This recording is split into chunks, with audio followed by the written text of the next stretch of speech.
All right, another season done, guys. And I posted on the group me. Y'all know the champion is right here. I haven't Team responded AJ. on the group me just because I was... Well, this is gonna post after the whole matchup's over, so you don't have to worry about being superstitious right now. It's pretty much over. It's actually been over for a few hours now. So your 2018 fantasy baseball champion, Team AJ, had a great draft. Had some, I think we can agree, had some players that he scored on late in the draft that ended up being huge breakout players. Some key trade acquisitions. Your ads were good. They contributed. You know, I wouldn't say they were the I biggest actually thing. was kind of irresponsible with my ads because I ran out of time and didn't use my last one. So your 2018 fantasy baseball champion. I am the runner-up. Always the bridesmaid, never the bride. 16 years, but hey, I will take second place. And it was not the most exciting matchup. AJ kind of had it the whole week, and I would get close and then drop out, close and drop out. I never ever took the lead, I don't think, at any point. So we're going to talk about, your team. We're going to talk about the matchup a little bit. This is going to be a quick video. The last video I posted was like a 50-minute video. But I want to say, first off, congratulations, champ. You are the 2018 champion. Multi-champion. Cheers, bro. Congratulations.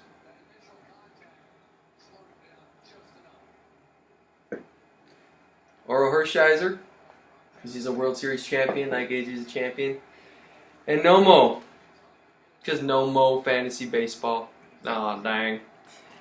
So, first off, talk a little bit about our matchup real quick, a little more deeper breakdown.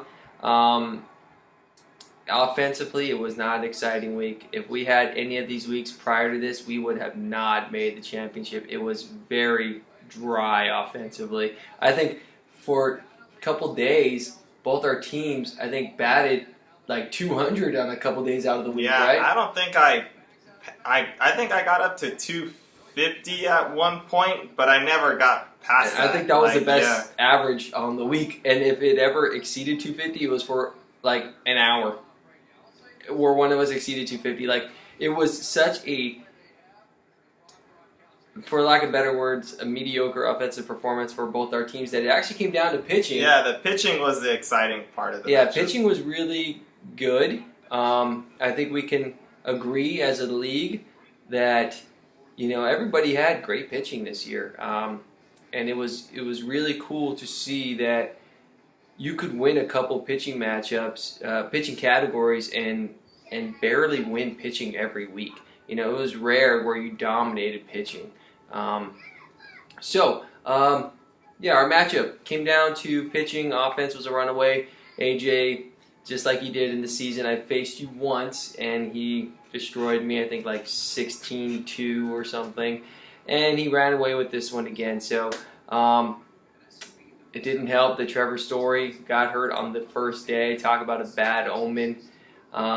But you know what? Honestly, the way our hitting went together, it didn't really matter because I don't think what he did would have helped. He was batting 190, less than 200. Jose Ramirez batting less than 200 for me. So it was not a good championship productive week. But hey, bottom line is we were in the championship. Yeah. And you got first place, and I got second place, and the Guy and Boys rocked the two best teams. Undisputably, the two best teams. You could say you had a better team and that you beat me twice this season, or you beat AJ. But you know what? Bottom line is, when the standings are finalized, he will be number 1 and I will be number 2, and that's it. Everybody else, 3 through 14. So, Mr. Champion, who was your best offensive player this year? That's really, really tough. I want to say Chris Davis or Markakis. It's hard to pick just one, you know. But as far as, like, I think it would have to be Chris Davis. I think he was healthy the whole season. He didn't bat for a great average, but he actually, his on-base percentage was a lot better because he was walking a lot more and just fucking hitting the shit out of the ball the whole season. So Chris Davis, I would agree.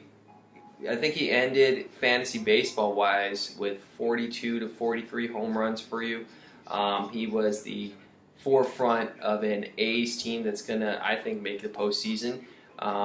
So I would agree with you. Chris Davis was your best offensive player. I think you had two amazing breakout players that you scored in the draft in Nick Markakis and Matt Carpenter. I think people thought Matt Carpenter. I think the profile of Matt Carpenter was like, hey, I could get Matt Carpenter. He'll be a guy that I can rotate. He's a depth guy, you know. He's not going to put up the same numbers as he did. But you took a chance on him, and he ended up being your starting first baseman.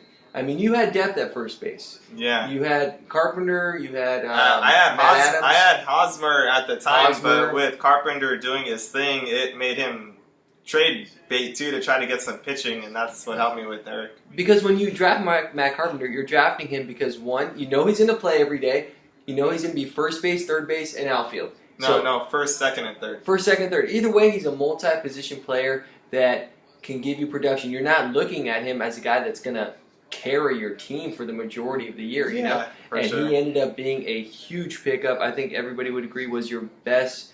For me, I think that was your best draft pick this year just because, yes, Chris Davis gave you so much offensive production, but he gave you offensive production and production across the board. Like, Chris Davis didn't give you average. Carpenter gave you the long ball, average, OPS, RBIs. He was just he's a leadoff hitter. So good, yeah.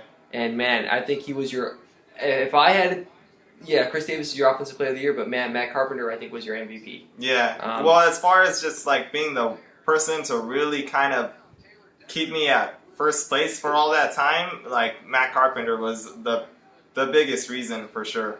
And I think leading into the next thing, because we mentioned his name, I think your breakout player this year, which was, I think, your steal of the year, no one was going to jump on him unless they were looking for a rotation bench guy, and ended up being one of your best outfielders. And Gardner, who you kind of drafted thinking he was going to be your third, fourth outfielder, Nick Markakis steps up and he becomes your number one, number two outfielder.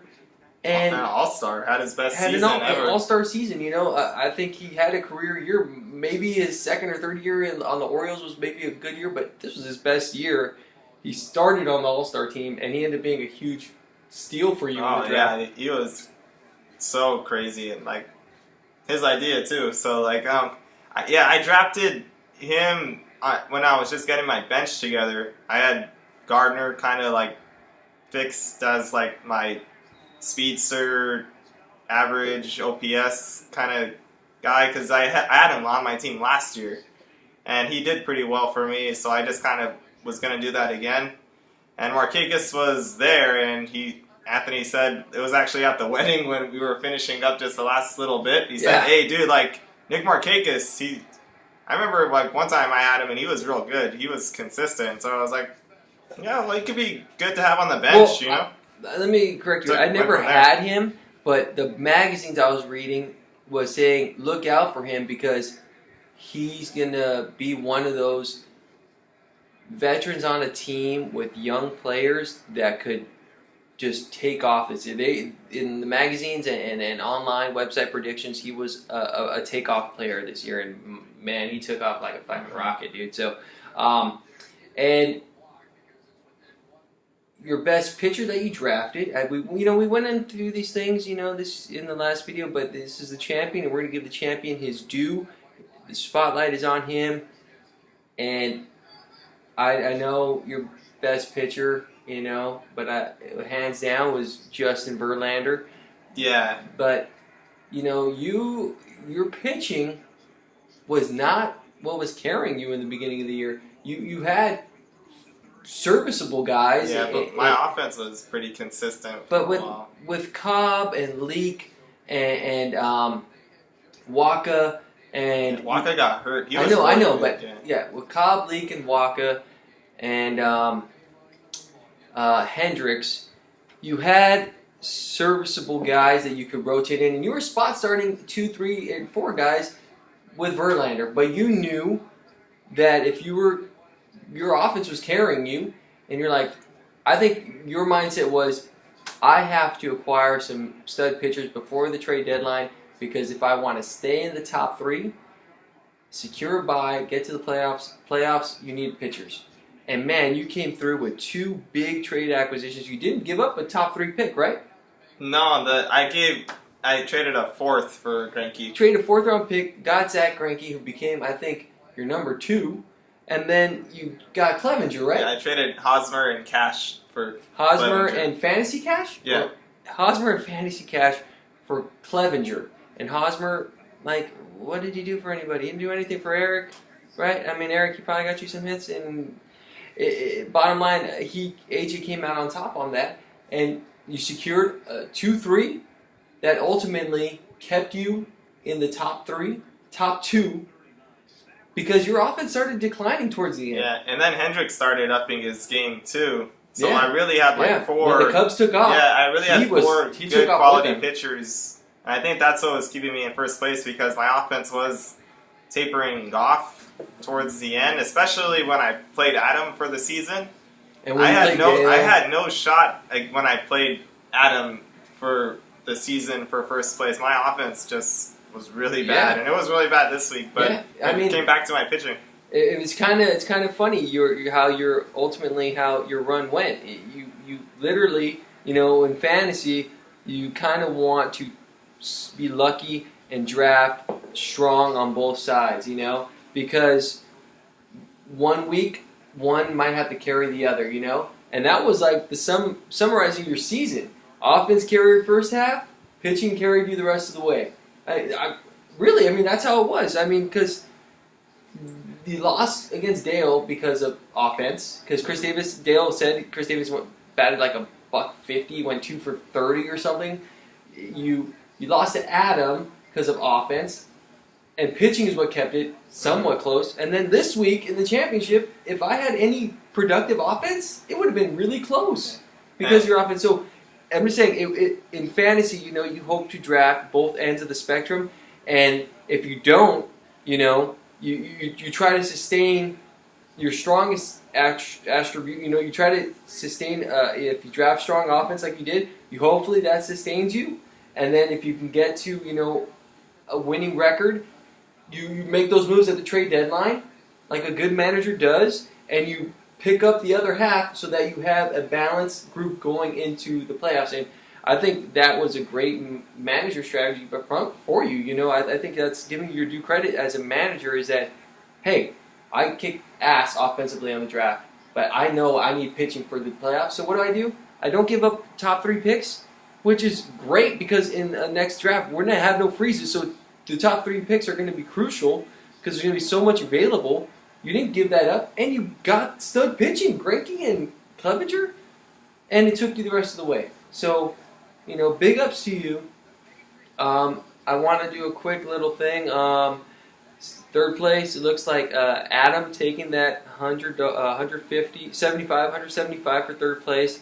And then I think Alejandro won the consolation bracket over Moy. Right now he was in the lead. I think he's going to take it, but I think he pitched a $50 split or something with Moy. But congrats to you guys. The 1, 2, 3 in this league is going to be AJ, Anthony, and Adam. AAA, and the consolation winner Alejandro. So A's across the board, and I think the top 3 teams arguably got the top 3 places. So. Again. Well, and I just want to say, as far as our matchup and just how the offense was, my best hitter was the guy who I decided to freeze at the start of the season for offense. It was Trey Turner, who I called was going to break out in these next couple weeks. When you were playing Ray, I said, you watch, Trey Turner's going to match Altuve, and Trey Turner pretty much matched Altuve that week and was a great player for you this week. And I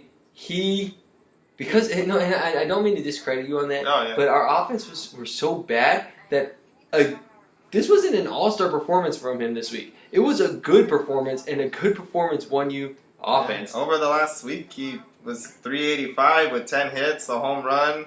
I mean, he totally whooped my ass with stolen bases. Like, well, I was first place. I think I got first place in the season stats for all the teams in stolen bases, but that's kind of, you know, what do they call that, a moot point. So, again, it's gonna be, we're gonna wrap this video up. We just wanted to do a quick shout. It was a hell of a season, guys. The Guy Boys came up on top this year. Can't wait for next year. I probably won't do any videos until maybe the Fantasy Football Championship. Definitely a winter meetings. The draft is a while away. It's going to be about a month before my wedding, but hey, I'm going to do a draft video. That'll be the next intense big video. And I want to thank you guys for, giving me support on these. And even though there was, some hiccups here and there in the season, I think it was a smooth season. One of our best seasons. We had 14 teams. Every week was a battle, no matter who you played. It was rare that you kicked a team's ass. I think the competition is getting better. That's why I'm so pumped that we were the 1 and 2, because everybody this year knew how to play. Even Efren as a rookie. Yeah, he was way better than I was when I first started. Everybody was a good ass team, a good manager. Everybody was on top of their shit. Showed legitimate care. People making trades, making moves, managing their teams, setting their lineups. Like, thank you guys, man. This is what makes this shit fun. So, I'm in for this for the long run. I know AJ's in this for the long run. Oh yeah, like next draft should be so much fun with no freezes, just really just laying it all out there. It's gonna get real, man. And real quick for Eric too, man. You got a big advantage going to the next draft. Eric always pulls off like those trades where he loads up on picks and Eric knows how to hustle. Eric is a fantasy baseball hustler. So, congratulations, champion. Well done, well played. I'm glad it came down to both of us. I want to say cheers to the 2018 fantasy baseball season. Guys, hell of a season. We'll see you all next time. Cheers. We out.